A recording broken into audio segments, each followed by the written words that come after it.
Ladies and gentlemen, welcome back to the channel. Today we're here to preview the game against Aberdeen at Pittodrie tomorrow, a place where I've had a lot of success over the past few years, but as I mentioned in yesterday's Scottish Premiership predictions video, I feel like we're taking on a completely different Aberdeen side as we head up north on Sunday afternoon. It's going to be a mad one considering the form that we have gone into the game with. 2 losses on the bounce in all competitions. We've not looked good. How do things change from here? We'll talk about it all in today's video as I give my preview and predictions for the game.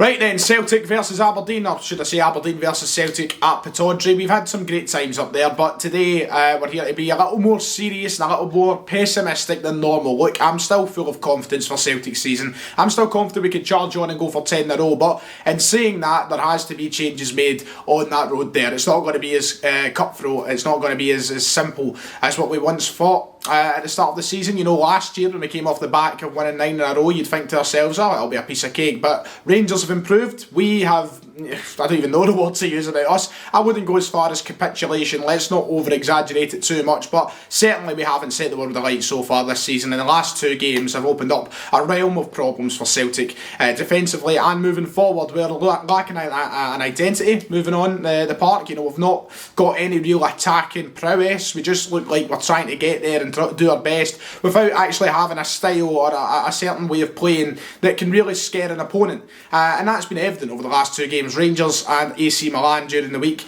You know, it's not been great viewing. A lot of people were criticising my comments post AC Milan. I done my match review, my 3 things we've learned video, and a lot of people were saying that it's not as bad as you're making out. But let's be quite honest, we were dreadful. For a large portion of that game, we looked hopeless. And you could say it comes down to tired legs or the fact that we're missing players, but ultimately, we're a better team than that. We know we are. Everybody's sharing the videos today. A year ago today, we took on Lazio at Celtic Park and we were outstanding. We were brilliant. And we look a shadow of that right now.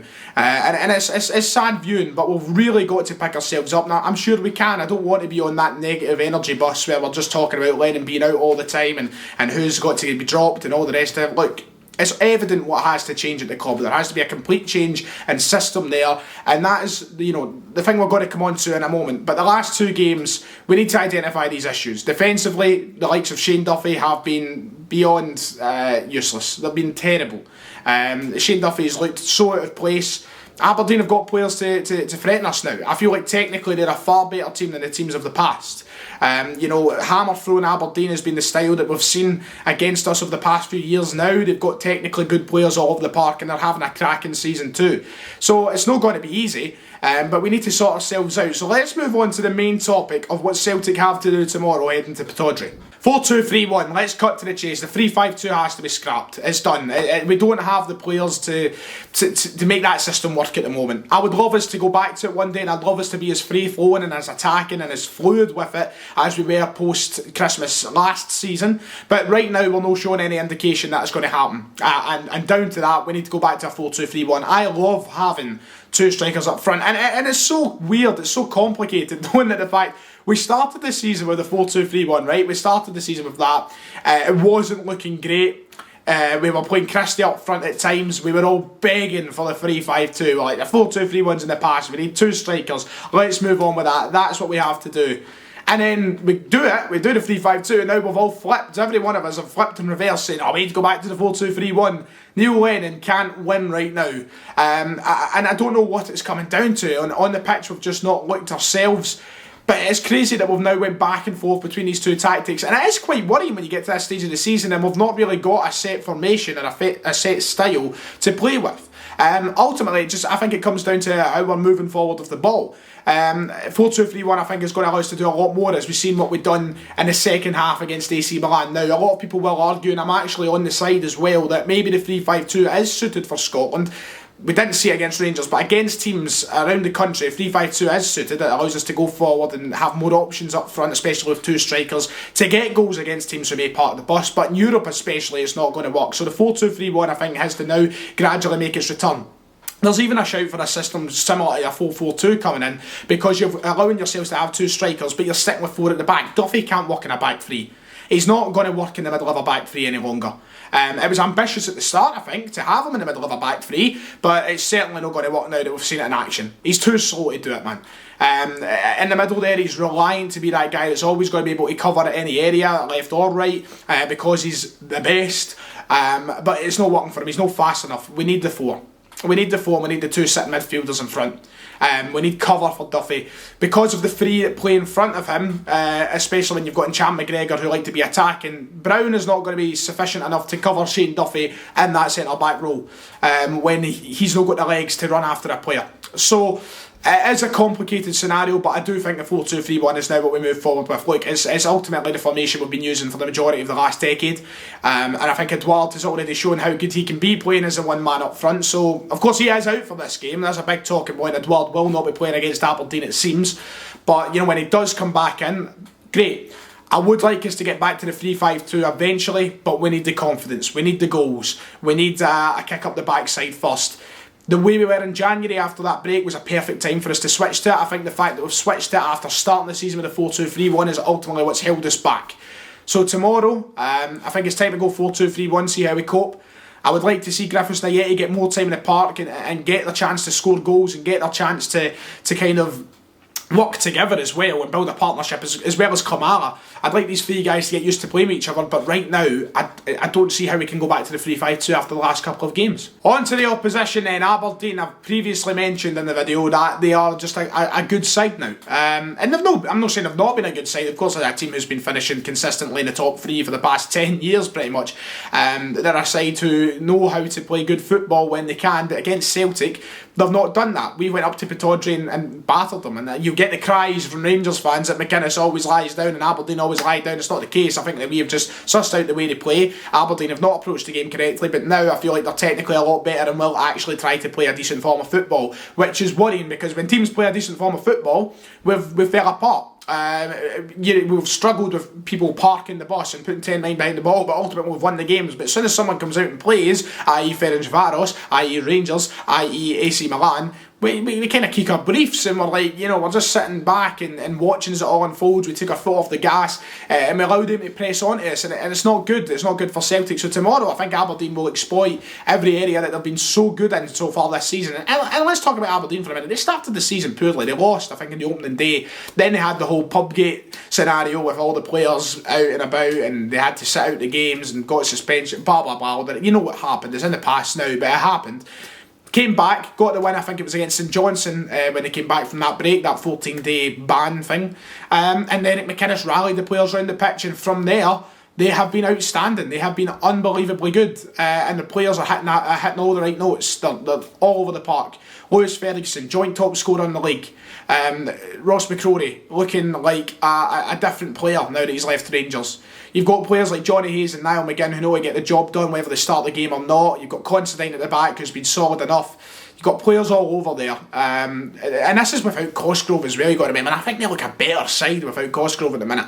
They're really good, and if they come out and play against Celtic, then this is going to be a completely different visit to Pittodrie for us. 4-2 win during the week against Hamilton for them. They are on decent form, sitting third in the table.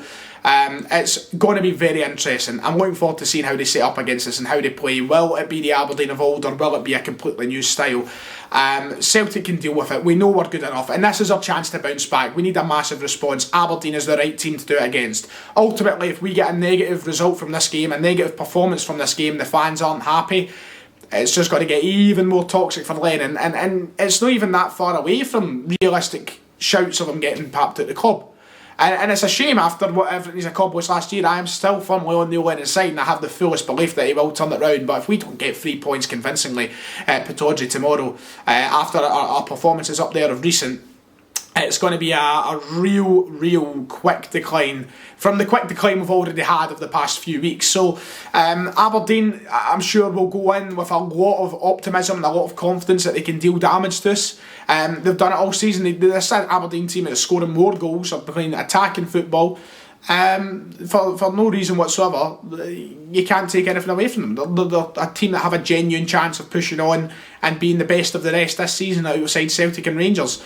And right now, you could arguably say they're playing better football than us. So it's a crazy situation we find ourselves in, but I'm confident of Celtic. Team selection, score predictions. Hey, here we go. Time for that. Best part of the video. 4-2-3-1. We have to go with it. I don't see why we wouldn't. In the 4-2-3-1, I do favour a bit more of a defensive fullback. So Frimpong is that kind of, you know, would you play him or El Ahmed? But I think Frimpong will start the game. So let's get on to that. 4-2-3-1. Ultimately, this is massive for Celtic, and I'm confident we will go out and fight fire here. Fight fire with fire here, I should say. Aberdeen will be fired up, but we can be better. I'm confident this is a game we respond in. If not, I'm going to look rather foolish. There will be egg on my face, and I will accept that. But I think we could do it. 4-2-3-1, Barkas in goals. Let's get behind them, man. I know people aren't feeling confident in them now. A lot of people aren't rating them, and people are saying, you know, even Scott Bain should come back into the side. Barkas has had really not much to do this season. All he's done is pick the ball at the back of the net, it seems. I feel like he's not really had a chance to prove how good a keeper he can be. He's only had a couple of saves to make. But with that backline performing in front of him the way they have been, it really is. I feel sorry for him. I do. I feel sorry for him. Frimpong right back. Taylor will not start. We've got to start Laxalt. Get him at the left back. If Laxalt doesn't start, I'll be shocked. He was fantastic against AC Milan the other night, and let's hope he continues on that form. One of the promising stars now of this team. I say promising stars, I think he's like 27, isn't he? So, but, you know, good player nonetheless. Centre halves, Ayer and Duffy, go with it. Let's see how Duffy operates in this back four. Let's see how he operates playing in his standard two-parent centre back. I think that will suit him. I think he'll prefer that. And Chapman Brown ahead. For me, I think that's pretty straightforward. Now, actually, do you know what? No. Let's take it away. McGregor and Brown in front. Rogic starting at the number 10 role. El Younousi out left. Christie out right. And of course, Edouard might be out. I'm going to say Ayeti to start up front. That is my team prediction. That's what I'd like to see. And if you're telling me that team can't deal with damage this weekend, then I would be stunned. That's some team. And we should be able to put 3 past this team. We should be able to put 3 past Aberdeen. Well, wait, I don't think so. Because ultimately there's that pessimism there. But that's the team for me. Right now, Rogic has got to start. Let's get him back in the team. Big talking point I've not even touched on through this video. And I'm sure if he does get game time, we'll touch on the 3 things we've learned. But I want Rogic back in that starting 11. He was great when he came off the bench the other night. Ayer was fantastic the other night. Laxalt was fantastic the other night. 3 shining lights and an embarrassing loss to AC Milan. And final score predictions, I'm going to go 2-0 Celtic. After saying, we can score 3, you can score 3. 2-0 Celtic. That'll do. I've rambled on. Like and subscribe. See y'all next time.